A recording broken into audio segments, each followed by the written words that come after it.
এখান থেকে লয়ে গেছে ফাঁকে ফাঁকে সহ ওই তো কফি, এরপরে চিরা করছি সব, মানে এই রাত্রেবেলা এইটা করে ঢেলি নেগা ফাইরা, লাউ ফাইরা নেগা, কফি কাটটা নেগা, চিরা ফাইরা লইয়া জাগা গাছ বাঞ্জা নষ্ট করিয়া দিয়া যায়, ডেইলি এইসব করতেছে। তো আমরা কি করাম সারাদিন এই পরিশ্রম করিয়া, এরপরে এই রাত্রেবেলা কি পাহারা দেওয়া সম্ভব? আমি এমনি একটা অসুস্থ মানুষ, এরপরে এই পোলা একটা 12-এ পড়ে, এই রাত পয়া তার ফাইনাল পরীক্ষা, এই পোলা আমার বউ লইয়া আমি এই কোনো মতে ইডি টিসিডি করি, আর এরকমভাবে রাত্রেবেলা সব ইডি কাটিয়ে উঠে ইডি লইয়া থাকা। তো কিছুদিন আগে আমার লাউ গাছ কাটিয়ে দিছিল, কাটিয়ে দেওয়ার পরে এরপরে আমি সবাইরে আইনা আমি দেখাইলাম, দেখাইছি পর তখন তো যেমন আমার পঞ্চায়েতের তারা আইছে, আইয়া সেরে আমারে কইছে আমারে কিছু একটা মানে সাহায্য করব।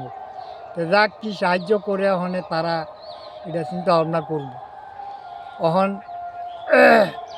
কোভিডের এই করতেছে, ওই তো লাউ ক্ষেত্রেরও আমার এইভাবে নষ্ট করিয়া ধ্বংস করিয়া দিতেছে। আমি কি করে আমি বাঁচাম কন? ওখানে আমার আত্মহত্যাকরণ ছাড়া আমার আর কোনো আর বিকল্প কোনো আমার গতি নেই। এখন আমি প্রশাসনের কাছে, আমি কৃষিমন্ত্রীর কাছে আমার এটাই আবেদন, এবং মুখ্যমন্ত্রীর কাছেও আমার এই আবেদন থাকবো যে আমি যদি আত্মহত্যা করি, আমার ফুলামায়া বউ ফুলামায়ার কাছে মানে চিরদিনের লেগে তারা থাকবো, এটা দায়ী থাকবো।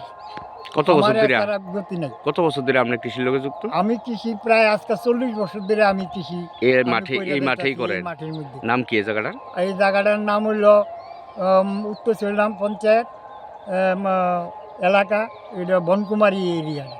নাম কি আপনার? আমার নাম কি হয়েছে আপনার কফি লাউ খেত? কফি খেত তো করছি বহুত কষ্ট করে, করোনার পরে এখন যেমন কিছু ফসল আইছে, কোনো প্রত্যেক দিনই সুরে এই গাছ তুলে লয়ে যেতেছে। আজকে 3-4 দিন ধরে গাছটা নিতেছে। তো এভাবে যদি ফসল আমরা নষ্ট হওয়ার পর আমার লাউ গাছ আছে, লাউ লয়ে যেতেছে। এভাবে যদি আমরা যদি নষ্ট হয়, তো আমরা আত্মহত্যা করার উপায় নাই। তো আমরা কৃষিমন্ত্রীর কাছে বা মুখ্যমন্ত্রীর কাছে মানে আবেদন থাকবো, যে একটা মানে ব্যবস্থা, যে একটা নতুন সংস্কৃতি শুরু হয়েছে এখন, এটা মানে প্রত্যেকের ক্ষেত্রের ভিত্তি গিয়ে এই চোরেরা ধ্বংস করে দিব। এটা মানে নতুন আমদানি হয়েছে, আগে এরকম আসতো না। আমরা অনেক বছর ধরে, আজকে 30 বছর ধরে আমি কৃষি করি, এরকম কিন্তু আসতো না। গাছ কাটটা দেওয়া, ফসল নিয়ে যাওয়ান গা টুকটা করতো, দেখা গেলে প্রত্যেক দিনই এটা করতেছে। এইটাই আমরা মুখ্যমন্ত্রীর কাছে বা কৃষিমন্ত্রীর কাছে আবেদন থাকবো, এটা যাতে একটা সুস্থ ব্যবস্থা নেয়। সারাদিন তো পরিশ্রম করে রাত্রে ভাড়া দিতে পারেন না? না, সারাদিন পরিশ্রম করে কি রাত্রে খাওয়ার জন্য কি সম্ভব নেই? এটাকে একটা মানুষের মতো নেই। আর জমের ভিতরে এসে মাইতার এটা তো কোনো মতেই সম্ভব না। এই জায়গাটার নাম কি? এর নাম হলো চরিলাম, উত্তর চরিলামের বনকুমারী এলাকা ধরে আর কি, রাঙ্গাবাড়িয়ার তীরে, রান্দাবাড়ির মধ্যপাড়া এলাকা ধরে আর কি। আপনার নাম কি? আমার নাম রঞ্জন দেবনাথ। কত বছর ধরে কৃষির লগে যুক্ত আছেন? আমি প্রায় আজকে 30 বছর। এটাই আপনার পেশা না? হ্যাঁ, এটাই পেশা।